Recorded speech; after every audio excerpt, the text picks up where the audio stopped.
सावन के पवित्र महीने की शुरुआत हो चुकी है जो कि 11 जुलाई शुक्रवार के दिन से है। सावन का महीना विशेष मनोकामना पूर्ति के लिए बहुत ही शुभ महीना माना जाता है। ऐसे में अगर आप संतान सुख पाना चाहते हैं, आपकी शादी को कई साल हो गए हैं और संतान का सुख आपको अभी तक प्राप्त नहीं हो पाया है, या फिर जिन महिलाओं को लगातार कन्याएं जन्म ले रही हैं वो चाहती हैं कि उनको एक पुत्र की प्राप्ति हो, तो ऐसे में सावन के महीने के जो सोमवार होते हैं उनमें आप विशेष उपाय कर सकते हैं। इन उपायों को करने से निश्चित ही आपकी सोनी गोद भरती है। भोलेनाथ की कृपा आप पर और आपके परिवार पर हमेशा के लिए बनी रहती है, क्योंकि जो सावन का महीना होता है वो भोलेनाथ को समर्पित है। ऐसे में चतुर्मास का जो पहला महीना है वो सावन का महीना ही होता है, और जो भी शिव भक्त हैं वो अलग अलग तरीके से शिव भगवान की पूजन अर्चन करते हैं। विशेष मनोकामना पूर्ति के लिए यह महीना काफ़ी शुभ माना जाता है। आपको बता दें कि 11 जुलाई से सावन का महीना शुरू हुआ है और 9 अगस्त को महीना जो है वो समाप्त होगा।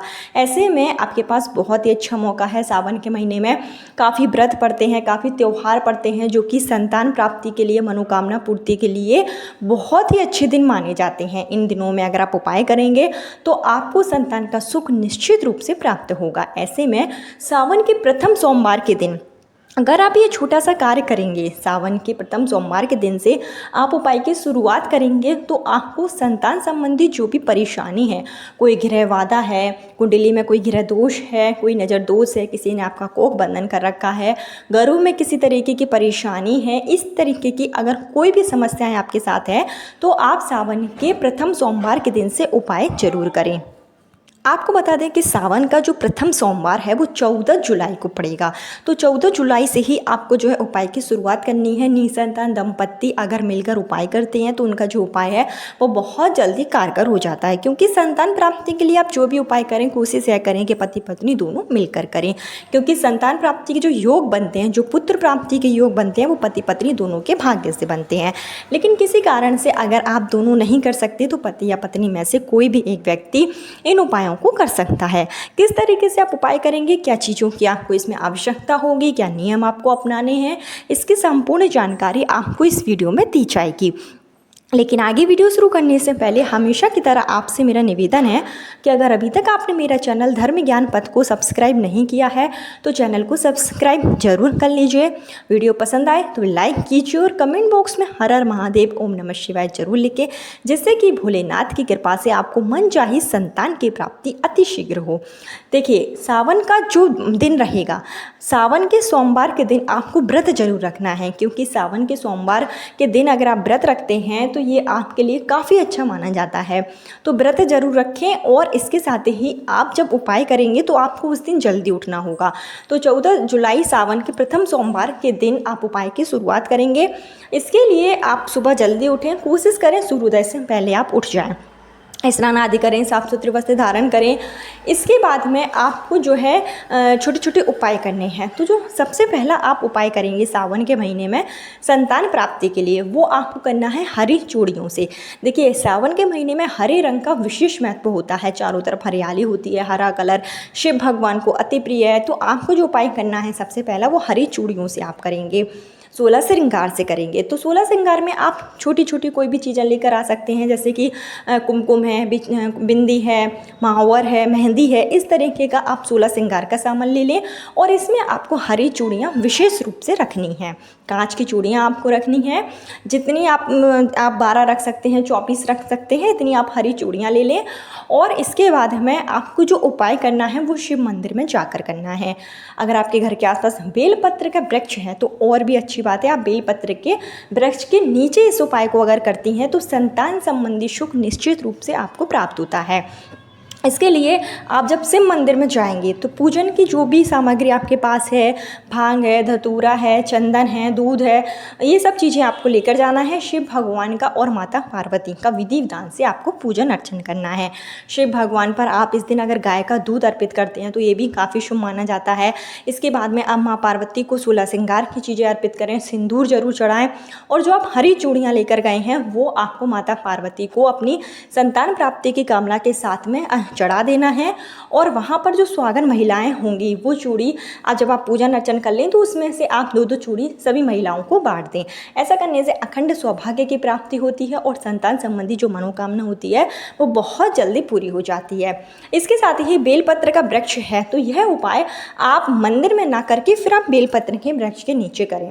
बेलपत्र के वृक्ष के नीचे सबसे पहले आप वहाँ की जो मिट्टी होगी वहाँ पर आप एक शिवलिंग का निर्माण करें, शिवलिंग बनाएं आप मिट्टी से और थोड़ा सा आप ढेले के रूप में एक माता पार्वती को भी बनाएं। इसके बाद में शिव भगवान का वहाँ पर आपको विधि विधान से पूजन करना है, दूध से आपको अभिषेक करना है, सफ़ेद फूलों से श्रृंगार करना है। सफ़ेद फूलों में अगर आपको कनेर का फूल मिल जाता है तो सबसे उत्तम माना जाता है। कनेर के फूलों से श्रृंगार करें, माता पार्वती को सिंदूर अर्पित करें और जो आप हरी चूड़ियाँ लेकर गए हैं वो अपनी मनोकामना के साथ में बेलपत्र के वृक्ष की जो टहनी होगी वहाँ पर आपको बांध देना है। आप बेलपत्र के वृक्ष के नीचे जल जरूर चढ़ाएँ, परिक्रमा करें। आप जो है 11 परिक्रमा करते हुए ओम नमः शिवाय का जाप करें। बेलपत्र के वृक्ष के तने में जब आप चूड़ी बांधेंगे अपना नाम और गोत्र बोलकर अपनी संतान प्राप्ति की कामना आपको भोलेनाथ से और माता पार्वती से बोलनी है। बेलपत्र के वृक्ष का जो है विशेष महत्व है, हमारे शास्त्रों में भी बताया गया है कि अगर आप सावन के महीने में सोमवार के दिन बेलपत्र के वृक्ष के नीचे शिवलिंग बनाकर पूजन करते हैं तो इससे आपके वंश की वृद्धि होती है, पुत्र प्राप्ति के प्रबल योग उसी दिन से बनने शुरू हो जाते हैं। तो यह छोटा सा कार्य आप जरूर करें। हरी चूड़ियाँ जो है बेलपत्र के वृक्ष में आप जरूर बांधें, माता पार्वती को 16 श्रृंगार की चीज़ें अर्पित करें।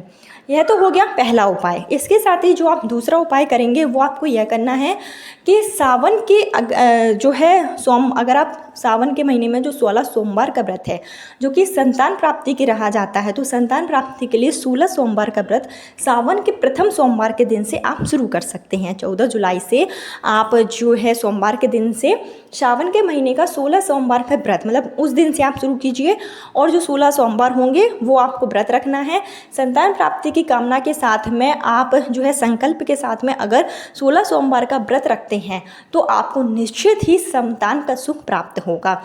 इसकी शुरुआत सावन के प्रथम सोमवार से आपको करनी चाहिए।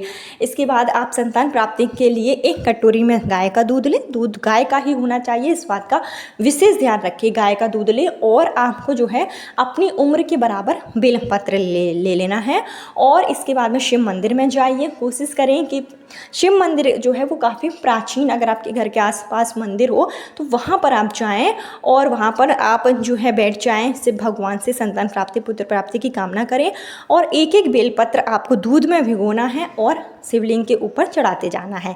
श्री शिवाय नमस्तुभ्यम का जाप कीजिए, फिर दूसरी बेलपत्र आप दूध में भिगोइए और शिवलिंग पर चढ़ा दीजिए। इस तरीके से अगर आप अपनी उम्र के बराबर बेलपत्र लेकर दूध में भिगोकर शिवलिंग पर चढ़ाते हैं सावन के प्रथम सोमवार के दिन तो निश्चित ही संतान प्राप्ति के योग बनते हैं। और इसके साथ ही सावन के वैसे तो आपको यह उपाय आप रोजाना भी कर सकते हैं, जैसे अगर आप रोजाना नहीं कर पा रहे हैं तो सावन में जो 4 सोमवार पड़ेंगे वो सोमवार के दिन यह छोटा सा उपाय आप जरूर करें। बेलपत्र का यह उपाय वंश की वृद्धि करने में बहुत ज़्यादा सहायक होता है, भोलेनाथ बहुत ज़्यादा प्रसन्न होते हैं, तो इस उपाय को भी आप कर लें। इसके साथ ही जो तीसरा उपाय आपको करना है संतान प्राप्ति के लिए, पुत्र प्राप्ति के लिए, उसको आप अपने घर पर ही रहकर कर सकते हैं। इसके लिए अगर पति पत्नी दोनों करते हैं तो बहुत ही अच्छी बात है, नहीं तो पत्नी भी अकेले कर सकती है कि आपको गेहूं का आटा लेना है और गेहूं का आटा आप लें और गेहूं के आटे से आपको जो है 11 शिवलिंग बनाने हैं। इसको आपको 4 सोमवार करना है। प्रथम सोमवार के दिन से ही शुरुआत करेंगे। 11 शिवलिंग आप बनाएं, विधि विधान से उनका पूजन करें, उन पर आप दूध अर्पित करें, मंत्रों का जाप करें और जैसे सुबह आपने बनाए हैं तो प्रदोष काल में आपको बहते हुए जल में इसको प्रवाहित जरूर कर देना है। अगर आप सोमवार के दिन 11 शिवलिंग बनाकर पूजन करते हैं तो ऐसा करने से भी संतान का सुख आपको प्राप्त होगा। सोमवार के दिन आटे की शिवलिंग बनाकर पूजन करने से वंश की वृद्धि होती है, तो इसको भी आप जरूर कर लें। इसके साथ ही जो है सावन के सोमवार के दिन आप शिव भगवान को खीर का भोग जरूर लगाएं। चावल की खीर बना सकते हैं, मखाने की खीर बना सकते हैं, मेवे की खीर बना सकते हैं। अगर आप सावन के सोमवार के दिन शिव भगवान को खीर का भोग लगाते हैं संतान प्राप्ति की कामना के साथ में, तो इससे भी आपकी मनोकामना बहुत जल्दी पूरी हो जाती है। इसके साथ ही जब आप शिव भगवान का और माता पार्वती का मंदिर में पूजन अर्चन करेंगे तो उस समय आपको एक लाल मौली का धागा लेना है और शिव पार्वती का आपको गठबंधन करना है। 11 बार या 21 बार आपको जो है वह मौलिक का धागा लेकर माता पार्वती से शुरू कर शिव भगवान की ओर जाकर यह धागा आपको बांध देना है और अपनी मनोकामना बोलते जाना है। सावन के महीने में माता पार्वती और शिव भगवान का गठबंधन करने से भी आपकी मनोकामना बहुत जल्दी पूरी हो जाती है। आपके अखंड सौभाग्य की आपको प्राप्ति होगी, आपके घर में खुशियों का आगमन निश्चित रूप से होगा। तो आप यह छोटा सा कार्य भी कर सकते हैं। इसके साथ ही सावन के पूरे महीने के दौरान किसी भी एक दिन अगर आपको बेल का फल मिल जाए, बेलपत्र तो आपको चढ़ाने ही हैं, लेकिन अगर आपको बेल का फल मिल जाता है तो बेल का फल आप भोलेनाथ पर जरूर अर्पित करें। बेल का फल चढ़ाने से वंश की वृद्धि होती है, तो बेल का फल आपको जरूर चढ़ाना है। बेल का जो जूस होता है, रस होता है, उससे आप शिव भगवान का अभिषेक कर सकते हैं। जो मौसमी फल है उनका रस निकाल कर अगर आप शिव भगवान का अभिषेक करते हैं तो ऐसा करने से भी आपके भाग्य की रेखाएं प्रबल होती हैं और जो भी आपकी मनोकामना होती है वो बहुत जल्दी पूरी हो जाती है। तो ये छोटे छोटे उपाय हैं, लेकिन इनको अगर आप करते हैं तो निश्चित ही आपको संतान का सुख प्राप्त होगा। जो भी आपकी मनोकामना होगी वो बहुत जल्दी पूरी हो जाएगी, क्योंकि सावन का महीना बहुत ही शुभ महीना माना जाता है। सावन के महीने में भोलेनाथ को बहुत जल्दी आप प्रसन्न भी कर सकते हैं। तो छोटे छोटे उपाय हैं, इनको आप जरूर करें, मौका हाथ से जाने ना दें। सावन का सोमवार अपने आप में एक महत्वपूर्ण सोमवार होता है। आपकी अभिलाषा, आपकी मनोकामना निश्चित रूप से पूरी होगी।